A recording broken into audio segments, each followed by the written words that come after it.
Bonjour, bonjour et bienvenue pour cette présentation de mon livre Ma liberté. Pour certains, vous le connaissez déjà et pour d'autres, ça va être la première fois que vous allez entendre parler de ce livre. Je me présente, je m'appelle Catherine Gamiette-Vautier. Je suis thérapeute, je travaille beaucoup en énergétique et je me consacre en fait à prendre soin des uns et des autres et en fait au final à élever notre niveau vibratoire. Au travers de mon cursus, j'ai pu me rendre compte que ce qui faisait notre nature, c'était la vibration qu'il y avait à l'intérieur de nous. C'était notre charge émotionnelle, pour parler d'un mot différent, notre charge émotionnelle. En fonction de notre charge émotionnelle, positive ou négative, nous étions en santé ou en mauvaise santé et nous attirions à nous des situations positives ou moins intéressantes. Ça, c'était la première constatation que j'ai pu faire au travers de mes 12 années maintenant au service de mes amis, de mes patients, pour nous aider chacun à relever un peu notre niveau vibratoire ou en tout cas à rentrer dans une belle énergie et une émotion positive. Ce qui me caractérise aussi, c'est, depuis mon plus jeune âge, le besoin de comprendre, de savoir, de connaître pourquoi nous étions sur cette terre et qui était à l'origine de notre venue sur terre. Alors j'ai naturellement fait le choix de chercher un lieu où on était censé parler du Créateur. Et donc comme 90% du globe ou 50% du globe, j'ai d'abord été catholique parce qu'on ne choisit pas vraiment cette première religion. Ensuite j'ai cherché et je me suis établie dans une église pendant 25 ans. Mais je crois que ma quête était beaucoup plus profonde. Je suis très reconnaissante de mon enseignement religieux, de ce que j'ai pu apprendre, de ce que j'ai pu découvrir, des expériences aussi que j'ai pu vivre au travers de ces deux confessions. Mais 25 ans plus tard, je recherchais toujours une paix plus grande, une compréhension plus grande. Et donc est venue à moi une voix plus profonde, une voix intérieure, une voix qui m'avait toujours accompagnée depuis mon plus jeune âge. Une voix qui m'avait suivie aussi dans mon parcours religieux. Mais cette voix venait me chercher pour autre chose. Au début, c'était difficile pour moi d'imaginer qu'il y avait Dieu au-delà de la religion. Mais en même temps, aujourd'hui, je peux comprendre que, bien sûr, que s'il y a une énergie de création, elle ne peut être qu'au-delà de la religion. Cela ne veut pas dire qu'il faille critiquer. Mon but aujourd'hui est de ne rien critiquer, mais d'accepter, de comprendre et de faire comprendre que s'il existe une énergie de création, elle ne peut pas être confinée quelque part. Si quelque chose a créé le globe, quelque chose a créé le globe. Et donc, si à l'intérieur du globe, il y a plein de petites choses, il n'y a pas de souci. Mais cette chose n'appartient pas à un groupe, mais à l'ensemble du globe. Et donc effectivement, cette voix me faisait voir cette nature entière de l'énergie de création. Cette voix intérieure me menait à comprendre justement l'importance de notre émotion, c'est-à-dire de l'énergie qui était en mouvement à l'intérieur de nous, emotion, énergie en mouvement. Et cette voix me permettait d'entrer dans un monde gigantesque, un monde qui englobait la planète entière et qui englobait chaque être humain dans tout ce qu'il pouvait être. Du plus petit au plus grand, de ceux qu'on juge être bons à ceux qu'on juge être mauvais.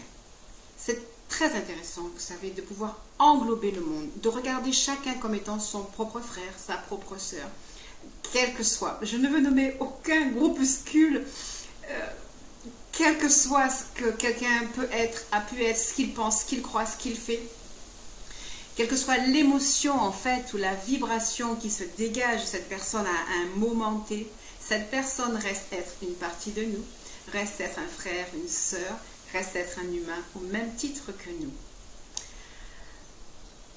Cette voix donc me faisait comprendre toutes ces choses-là, les faisait monter en mon cœur et les installait de façon que je puisse vivre ces choses que nous n'avons pas l'habitude de vivre. C'est cette voix qui m'a permis d'écrire ce livre, Ma liberté. C'est vraiment le titre de ce livre, Ma liberté.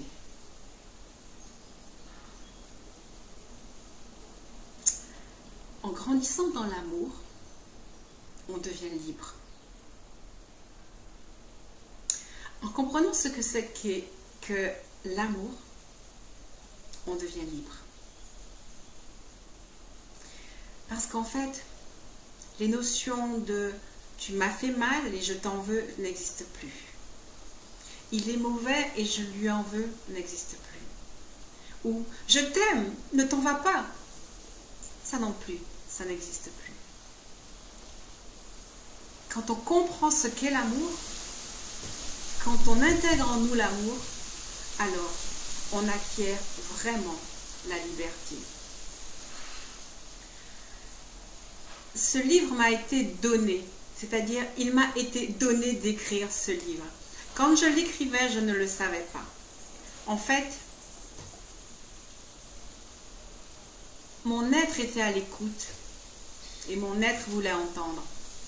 Et donc très régulièrement, il arrivait que je me lève ou que j'écrive à n'importe quel moment dans la journée un texte qui pouvait monter à moi, à mon esprit, à mon cœur, à mon intelligence.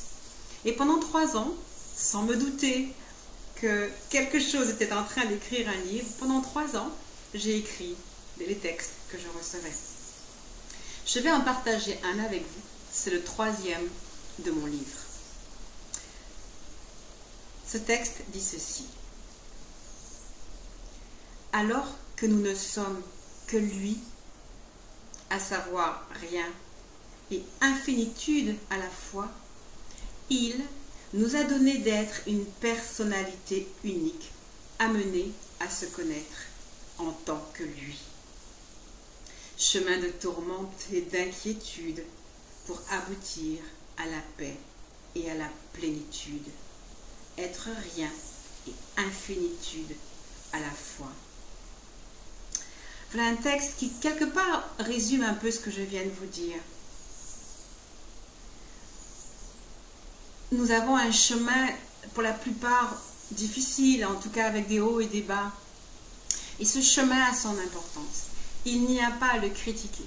C'est un chemin qui nous amène un jour à se connaître en tant que lui. Ça, c'est vraiment la chose que cette voix m'a inculquée. Connais-toi en tant que moi. C'est vraiment ce que le livre cherche à dire. Connaissons-nous en tant qu'énergie créatrice. Connaissons-nous en tant qu'être d'amour, qu'en tant qu'être spirituel. En se connaissant en tant qu'être spirituel, en tant qu'énergie créatrice, alors nous ne sommes rien et tout à la fois. Parce que nous englobons la création en nous sachant, en nous vivant être l'énergie de la création. Ce n'est pas toujours très facile de comprendre. Il y a donc 150 textes à peu près dans ce livre qui nous amènent au fur et à mesure à entrer dans cette compréhension de cette énergie d'amour. Ce livre a quelque chose de particulier, c'est que les mots employés, les textes, nous amènent à élever notre vibration, que nous le voulions ou pas. Certaines fois, quand je lis des livres, même les livres de développement personnel, des fois, je me sens un peu triste ou inquiète. Inquiète de ce que je peux devenir, ou inquiète de ne pas arriver à accéder à une compréhension, à une connaissance, ou inquiète parce que souvent, on part sur le passé et on dit que c'était pas bien. Ou alors on dit attention à tout ce qui se passe autour de nous, attention, attention. Et en fait, cette attention crée en nous des tensions. Ce que j'aime dans ce livre que je lis maintenant chaque jour, c'est que quoi qu'il soit écrit, cela est apaisant. Je viens d'ouvrir le livre à une page et je crois que je vais partager avec vous à nouveau ce texte. C'est le texte 49. Il s'intitule « La lumière ».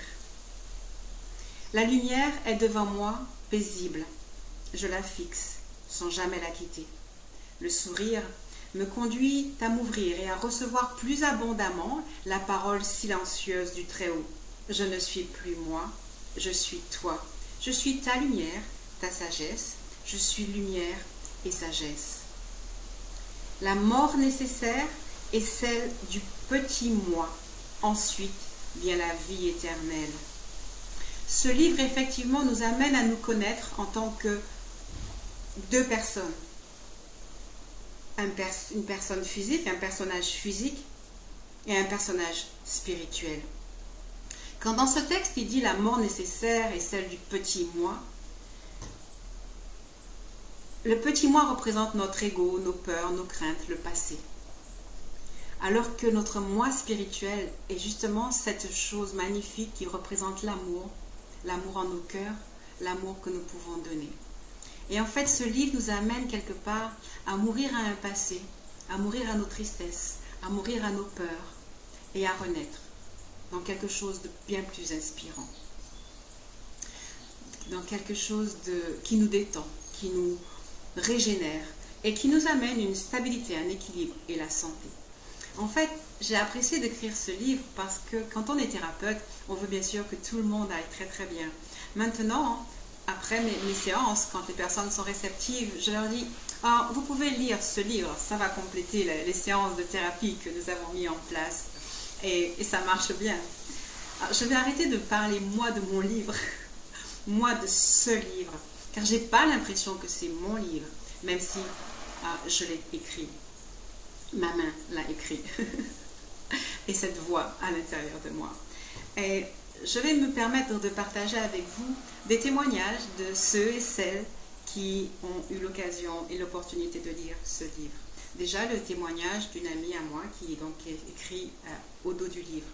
Elle dit ceci.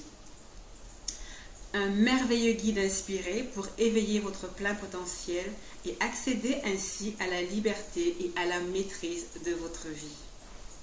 Ce livre est un témoignage qui redonne de l'espoir dans un monde si ténébreux. Ton expérience passionnante nous permet de mieux comprendre qui nous sommes.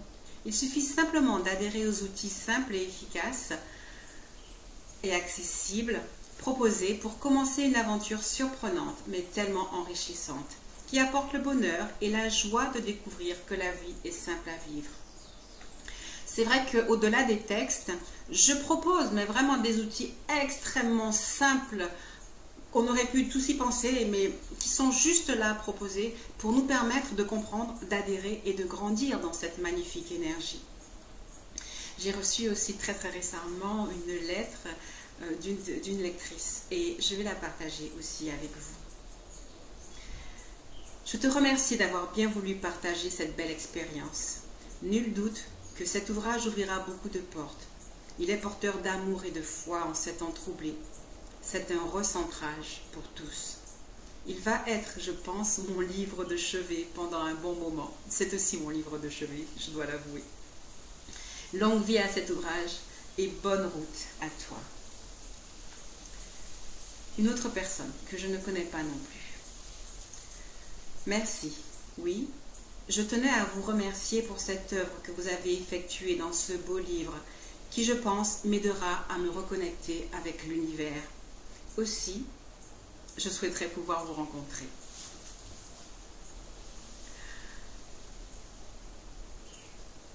Et encore, et je pense qu'on va s'arrêter là. Je suis reconnaissante d'ailleurs à toutes ces personnes qui partagent avec moi et qui me permettent de voir que ce livre n'était pas que pour moi. C'est pour cela que j'ai osé en fait le partager avec vous. Ce n'est pas très évident. Je croyais au début que c'était mes textes à moi et qu'un jour je les mettrais en livre pour mes enfants. Et en fait, cette même voix m'a demandé de m'asseoir maintenant, d'aller chercher mes textes, qui heureusement étaient quand même bien ordonnés un peu partout, mais ordonnés quand même. Et vraiment, j'ai juste écouté et je me suis assise et j'ai écrit le livre. D'ailleurs, je commence par ces mots. C'est dit, je commence en toute simplicité à écrire pour partager une merveilleuse expérience de vie. Il me semble que nous sommes de plus en plus nombreux à entendre en nous la voix du divin. Impossible de ne pas reconnaître cette sagesse profonde qui vient subitement vous aborder et imprimer à votre vie une lumineuse dynamique. Et vraiment, j'ai juste fait le pas, j'ai juste accepté de me dire, oh, vu ce que ça t'a fait à l'intérieur de toi, ce livre, vu comment ça t'a permis d'améliorer tes relations dans ta famille, ton foyer, tes enfants, ton mari, vu aussi combien est-ce que ce livre m'a inculqué une énergie différente. Et il m'a permis de réaliser des soins différents, porteurs. Et je ressentais bien aussi, comme j'anime certaines fois des conférences à la maison, et que je partageais ces textes avec les personnes qui étaient les participants aux conférences, je voyais combien est-ce que nous progressions tous et tout en même temps. Combien est-ce que les paroles étaient porteuses. Combien est-ce que subitement des tranches de vie tombaient, des croyances qui nous avaient certes conduits jusqu'ici. Je ne dis pas que ça ne soit pas bien ce que nous avons reçu, mais certaines fois, nous avons des étapes à franchir. C'est comme une fusée. Vous avez vu les fusées quand elles vont vers la Lune? Eh bien, elles ne peuvent pas aller à leur destination avec tous les étages. Or, elles ne peuvent pas non plus ne pas avoir tous les étages. Mais quand elles grandissent, il faut lâcher, lâcher et lâcher des étages jusqu'à se retrouver enfin libre, plus léger et pouvoir accéder à la... Et donc, en fait, quoi que nous ayons reçu, vécu, en bon, en négatif, en bizarre, c'était nécessaire. Mais en lisant, effectivement, les textes de ce livre, nous lâchons beaucoup de choses du passé. Je vais terminer en partageant avec vous le premier texte de ce livre. C'est le début, en fait, du voyage. C'est un peu le feu aux poudres et c'est l'annonce qu'on va lâcher. On va lâcher certaines choses. Voilà ce que dit ce texte. J'étais donné pour être un pauvre pécheur, c'était parfait, car j'en ai appris la douleur. Mais au bout de mon chemin, je me suis réveillée un matin à être dans un immense bonheur. Je me suis réveillée à être le miroir de ta propre grandeur. Je me suis réveillée à être un être éveillé. Ce texte, pour moi, était très important. J'avais vraiment l'impression que je devais oublier un petit peu la définition que l'on avait de moi, la définition que le monde avait donnée de moi et des autres êtres humains, et que j'étais aspirée par « viens voir au-delà, viens voir qui tu es, viens voir qui tu peux être, viens voir quelle est ta réalité, ta nature essentielle ». Dans ce texte, je parle un petit peu de Gandhi aussi, qui toute sa vie a essayé de nous montrer autre chose que le petit, qui a essayé de nous faire entrevoir la nature profonde de l'être humain, la nature essentielle, la nature d'amour dont je vous parlais dans le début du texte. Alors, je vous comprends, quand on commence comme ça, une espèce d'ascension ou une séparation avec le passé, je parlais des étages de la fusée, certaines fois on commence à être paniqué. Mais voilà ce que nous dit le texte 15. Impossible de t'abandonner. Je suis dans chacune de tes cellules. Il n'est rien sur cette terre qui ne soit moi. Je suis toi, mais tu ne le sais pas encore. Ne te compare à personne. Sois toi. Vous aurez bien compris que ce livre n'était pas que pour moi. Vous aurez bien compris que ce livre s'adresse à vous. S'adresse à tous ceux qui voudraient se connaître plus, voudraient se connaître mieux, voudraient grandir, voudraient comprendre et voudraient généralement aider aussi ceux qui sont autour. J'aime beaucoup ce texte aussi qui nous dit tout ce qui t'est nécessaire, c'est de te connaître en tant que moi. En tant que moi, moi la source de ta vie, moi la source de ton être, moi le créateur. Et je pense que quand on commence à faire du développement personnel, on nous le dit tous, nous sommes l'énergie de création, nous sommes la lumière, mais nous avons besoin de le comprendre, de le vivre, de l'intégrer. C'est ce à quoi ce livre sert, c'est pour cela qu'il est là. À la fin du livre, je raconte un rêve, et dans le rêve, on me donne le titre du livre. Et on me dit que ce livre aurait pu s'appeler « Tout ce dont nous avons besoin », tout ce qui nous est nécessaire. Oui, c'est vrai. En un très petit livre, il n'est pas très gros, il y a tout ce qui nous est nécessaire pour aborder ce nouveau monde, pour aborder cette nouvelle vie, pour se connaître différemment, pour grandir, pour se pardonner, pour s'aimer. c'est vrai.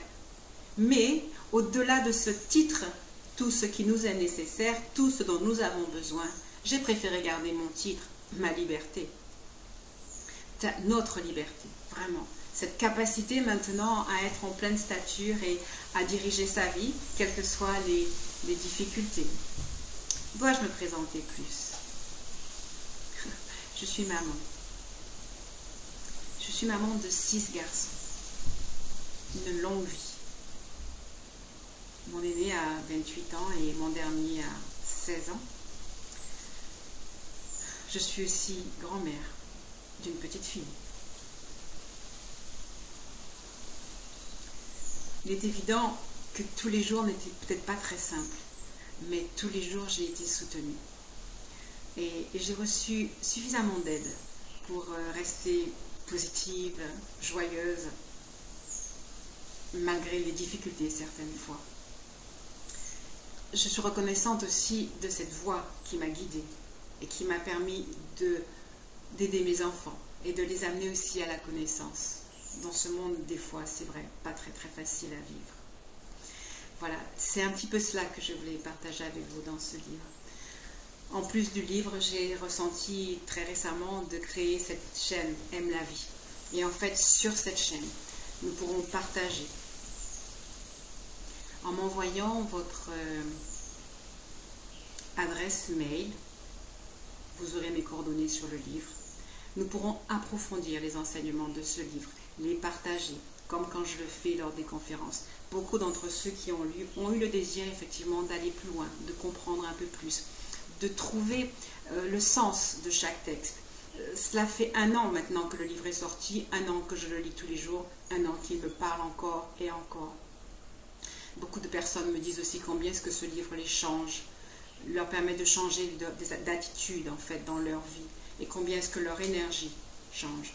Ce livre est un livre de partage, et donc nous allons certainement nous retrouver régulièrement si vous le souhaitez pour partager plus. Vous pourrez réagir, vous pourrez parler avec moi par mail, et nous converserons aussi par le biais de ces émissions. Merci d'avoir été attentif. Merci d'avoir entendu ces moments de partage. Je vous souhaite une bonne découverte pour ceux qui voudront avoir le livre. Oui, vous pouvez la voir sur mon site. Je le marquerai à la fin de la vidéo, lumière-et-transformation.com. Il est pour tous ceux qui sont résidents de la Guadeloupe dans pas mal de librairies, dont les plus importantes en tout cas, Librairie Générale, Boutique de la Presse, Ajari, etc. Il est donc dans pas mal de librairies ici en Guadeloupe. Il est sur mon site. Il est aussi aux éditions bookelist.com sur la métropole. Voilà, je vous souhaite une très bonne continuation et je vous dis à bientôt.